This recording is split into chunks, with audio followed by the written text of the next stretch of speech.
हाल के बरसों में हमने क्या देखा कि बांग्लादेश के अंदर भी जिस तरह का सत्ता परिवर्तन होता है, कुछ ऐसा ही सत्ता परिवर्तन श्रीलंका में ऑलरेडी हो चुका था और अब नेपाल की बारी है।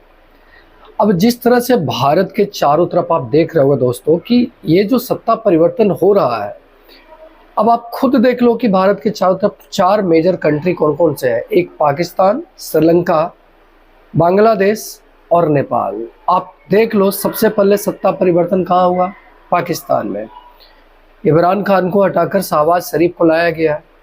कोई सोच नहीं सकता था कि इमरान खान सत्ता से अलग हो जाएंगे। दूसरा सत्ता परिवर्तन कहाँ होता है?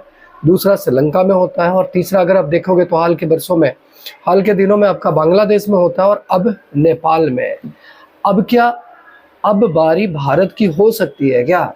तो देखो आज हम लोग इसको इस बारे में चर्चा करने वाले हैं कि आज भारत की बारी क्यों नहीं हो सकती है।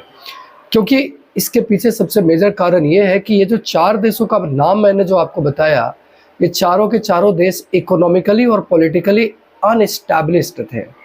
वहाँ पर पॉलिटिकल केओस था। पॉलिटिकल में विपक्ष की जो पार्टियाँ थी वो रूलिंग पार्टी पे बहुत ज़्यादा हावी थी। लेकिन जब हम भारत के केस की स्टडी करते हैं तो भारत के केस में ऐसा बिल्कुल भी नहीं है। भारत के केस में आप देखो, भारत पॉलिटिकली बहुत स्ट्रांग है। इनको पता है कि विपक्ष की पार्टियाँ अगर कुछ भी इधर उधर की बात करती है तो नरेंद्र मोदी उनको ठीक कर देगा। दूसरा चीज़, हमारा जो खुफिया तंत्र है बाकी देशों के मुकाबले बहुत ही ज़्यादा स्ट्रांग है। हमें पहले से पता होता है कि क्या होने वाला है। आप कहोगे कैसे पता होता है? मैं बता देता हूँ। इससे पहले चुनाव में ऑलरेडी ये कोशिश करी जा चुकी थी। इससे पहले किसान आंदोलन ले लो आप।